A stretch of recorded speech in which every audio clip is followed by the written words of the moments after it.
आज का हमारा टॉपिक है रैखिक अवकल समीकरण यानी कि लीनियर डिफरेंशियल इक्वेशन। तो चलिए सबसे पहले जान लेते हैं कि लीनियर डिफरेंशियल इक्वेशन होता क्या है। हम लोग यहाँ लिख सकते हैं कि डी वाई बटा d x plus p y बराबर क्यू के रूप का अवकल समीकरण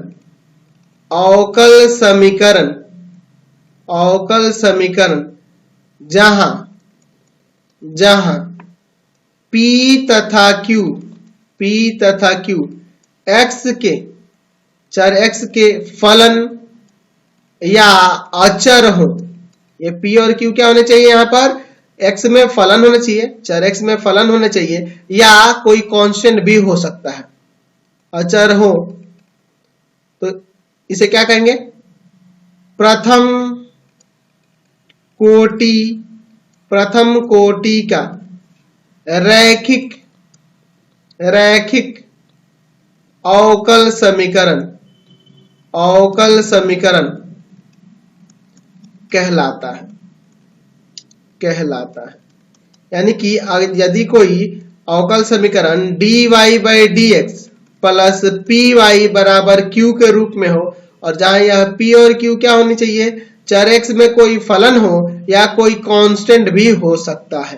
तो इस प्रकार के इस रूप के जो भी आपके दिए गए होंगे अवकल समीकरण उसे हम लोग रैखिक अवकल समीकरण कहेंगे प्रथम कोटि का। देख रहे हैं ना, इसका ऑर्डर एक है और यह इसका घात भी एक है, इसलिए यह प्रथम कोटि का रैखिक अवकल समीकरण कहलाएगा। जैसे एग्जांपल में मैं बात करूं, अगर मैं लिख देता हूं d y by d x plus में 2y और बराबर में sin x, तो यहां देखिए यहाँ पे p के जगह पे जो 2 देख रहे हैं यह आपका एक अचर हो गया कि नहीं, और ये sin x जो देख रहे हैं q के जगह पर sin x जो देख रहे हैं यह चर x में यह एक फलन हो गया, फंक्शन हुआ ना।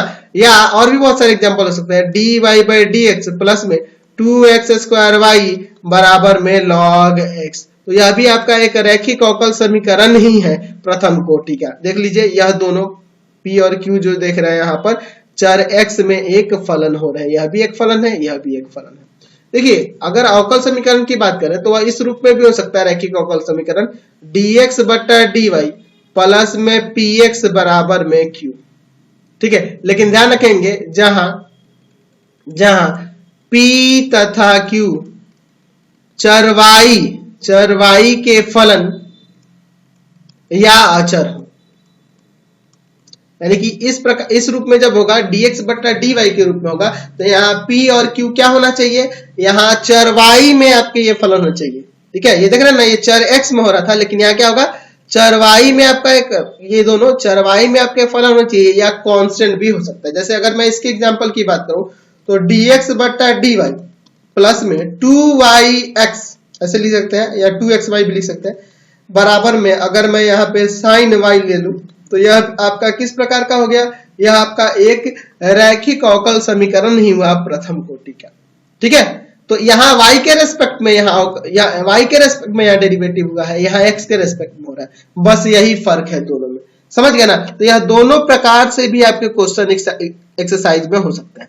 तो मान लीजिए जब आपका क्वेश्चन रैखिक अवकल समीकरण के रूप में दिया होगा तो उससे उसका हल कैसे ज्ञात किया जाएगा, चलिए इसको देखते हैं कैसे उसका हल हम लोग निकालेंगे, एक एक करके दोनों के बारे में समझेंगे।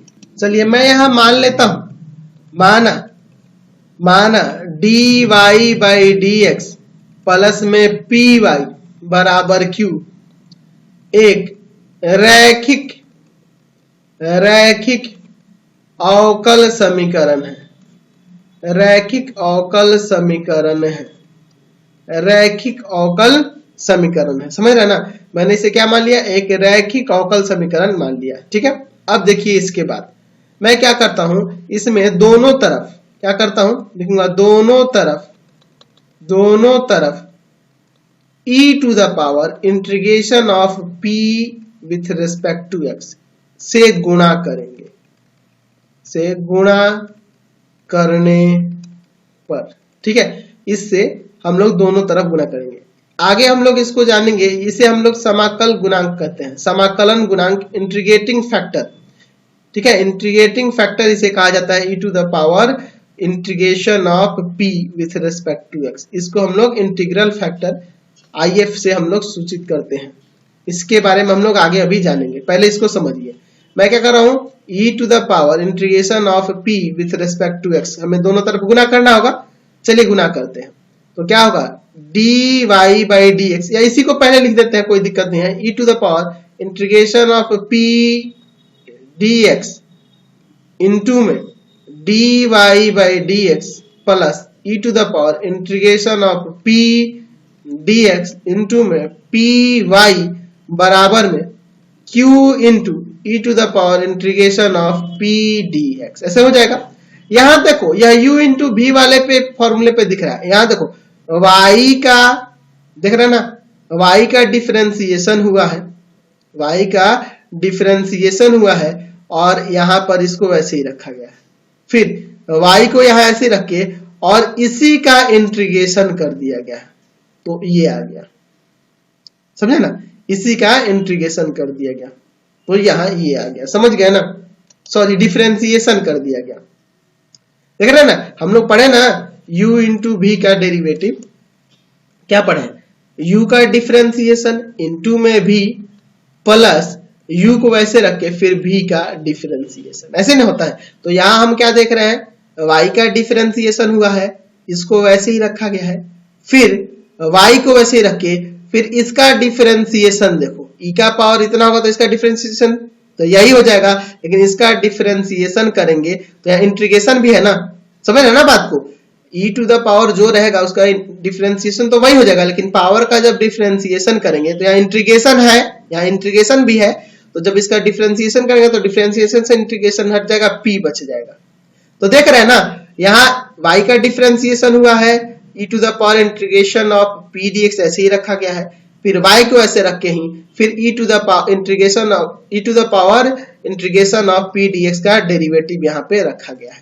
तो ये आप देख रहे हैं u इंटू v पे ये सट खा रहा है, यानी कि यह किसके बराबर है, derivative of y into e to the power integration of p dx, ठीक है, इसके बराबर है, समझ गए ना। यह u इंटू v पे अगर मैं इसका डिफरेंशिएशन करूंगा तो यही आ जाएगा, बराबर में q इंटू में e to the power integration of p dx, समझ गए ना, कोई दिक्कत नहीं है ना। अगर मैं u इंटू v में इसको डिफरेंशिएट करूंगा तो यह आ जाएगा, देख लो यहाँ पर y का डिफरेंशिएशन करेंगे यह, ठीक है, और इसको वैसे ही रखेंगे प्लस y को वैसे ही रख दिए और इसका डिफरेंशिएशन करेंगे तो e टू द पावर जो भी होगा उसका डिफरेंशिएशन वही हो जाएगा, लेकिन जब इसके पावर इसका डिफरेंशिएशन करेंगे चेन रूल से तो p आ जाएगा ना, डिफरेंशिएशन से इंटीग्रेशन हट जाएगा, p बच जाएगा, समझ गए ना बात को। चलिए अब देखिए, मैं ये dx को उधर लेके चले जाता हूं, तो derivative of y into e to the power integration of p dx बराबर में q into e to the power integration of p dx, ठीक है, और ये वाला जो dx डिवाइड में था उधर चला गया, समझ गए।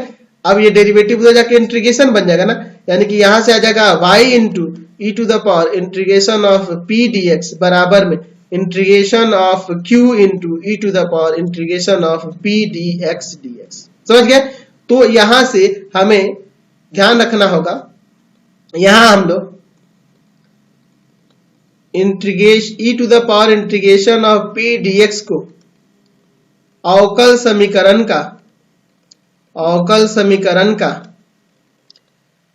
समाकलन गुणांक कहते हैं, या समाकल गुणांक या समाकल गुणांक, अंग्रेजी में इंटीग्रल फैक्टर, शॉर्ट में IF से डिनोट किया जाता है, कहते हैं।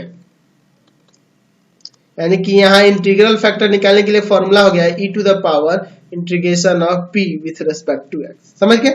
यानी कि हम इसको अब ऐसे भी लिख सकते हैं y इंटू इंटीग्रल फैक्टर बराबर में इंटीग्रेशन ऑफ q इंटू में integral factor with respect to x, समझ गए ना। इस तरह से यह हमें एक सूत्र मिल गया किसी अवकल समीकरण का हल निकालने के लिए, यानी कि जो अवकल समीकरण दिया होगा वहां पे पहले इंटीग्रल फैक्टर निकाल लेंगे और फिर इसमें रख देंगे तो हमारा आंसर आ जाएगा, उसका हल निकल के आ जाएगा, समझ गए।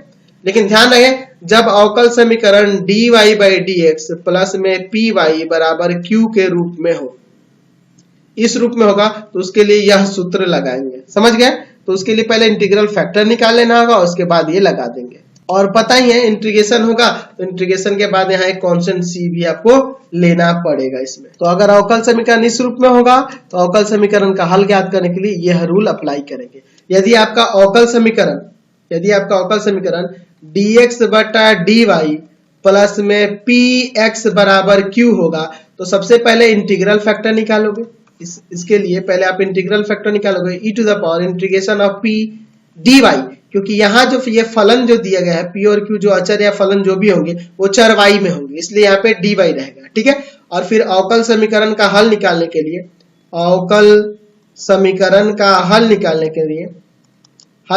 लिए क्या हो जाएगा आपका, आ जाएगा x इंटू में इंटीग्रल फैक्टर बराबर में integration of q into integral factor और फिर इंटू में dy विथ और प्लस c। इस तरह से हम लोग इसका अप्लाई करेंगे, क्योंकि यहाँ जो p और q जो होंगे ना आपके चर y में होंगे। आप इसके अनुसार देख सकते हो, यह हम ऐसे लिखेंगे। इसको भी आप प्रूव कर सकते हो जैसे मैंने इसको प्रूव कराया है। ठीक है, तो ये आपके सूत्र हो गया और इसी के आधार पे इस एक्सरसाइज में क्वेश्चन बनेंगे। और कैसे बनेंगे, चलिए एक क्वेश्चन हम लोग बनाकर देखते हैं। चलिए अब हम लोग एक रैखिक अवकल समीकरण ले लेते हैं। x इंटू में dy बाई, सॉरी कुछ टेक्निकल प्रॉब्लम हो गई थी, x इंटू में dy by dx minus y बराबर में x। देखो एक्चुअल में हमारा जो अभी तक रैखिक अवकल समीकरण था वह dy बाई dx प्लस में py बराबर में q इस रूप में था। तो यहाँ थोड़ा सा गड़बड़ है कि dy बाई dx के साथ x है, तो हम लोग क्या करेंगे, x से भाग दे देंगे, ताकि आपका डिफरेंशियल इक्वेशन जो है रैखिक लीनियर डिफरेंशियल इक्वेशन बन जाए भाग देने पर। तो यहाँ x से x कट जाएगा, बच जाएगा dy बाई dx माइनस का y बाई x और बराबर में x। इसमें भी भाग करेंगे तो एक x कट जाएगा। चलिए यहाँ पे समझिए, अगर मैं उस रूप में देखूं तो dy by dx plus minus का 1 बाई x इंटू y बराबर में x ऐसे लेना होगा। बराबर में x है, q की जगह x है, समझ रहे ना, देख रहे हैं ना यहाँ से, यानी कि p का वैल्यू यहाँ पर माइनस 1 बाई x होगा और q का वैल्यू यहाँ पर x हो जाएगा। तो सबसे पहले हमें इसका इंटीग्रल फैक्टर निकालना होगा, e to the power integration of p with respect to x, यानी e to the power integration of minus 1 by x dx। तो 1 बाई x का तो पता ही है, log हो जाता है, log x। ये पावर ऊपर जाएगा, ये माइनस ऊपर जाएगा ना जी, क्या हो जाएगा e to the power log x का पावर माइनस 1। तो यहाँ e टू द पावर इसे log हट जाएगा ना जी, एक्सपोनेंट से log हट जाएगा, यहाँ पे x का पावर माइनस 1 यानी 1 बाई x हो जाएगा। समझ गया ना, ये x का पावर माइनस 1 ही बचेगा, एक्सपोनेंट से लॉगरिथम हट जाएगा ना जी, तो यहाँ पे 1 बाई x हो जाएगा आपका इंटीग्रल फैक्टर। समझ रहे हैं, तो ये आपका इंटीग्रल फैक्टर यहाँ से आ गया क्या, 1 बाई x। तो इसमें इस एक्सरसाइज में ना आप याद रखोगे, एक दो रूल याद रखोगे। आप याद रखोगे कि अगर e to the power log fx हो तो उसका वैल्यू fx हो जाएगा, एक्सपोनेंशियल लॉगरिथम का रेसिप्रोकल होता है। और दूसरा e to the power minus log fx हो ना, तो इसका ध्यान रखना 1 बाई fx होगा, जैसा कि आप यहाँ पे देख रहे हो। तो इतना 2-3 स्टेप से हम लोग बच जाएंगे, आप समझ गए ना। तो अब अवकल समीकरण का हल ले लेते हैं। अवकल समीकरण का हल के लिए फॉर्मूला क्या होगा, y इंटू में इंटीग्रल फैक्टर बराबर में इंटीग्रेशन ऑफ q इंटू में integral factor dx plus c, यही ना हो जाएगा।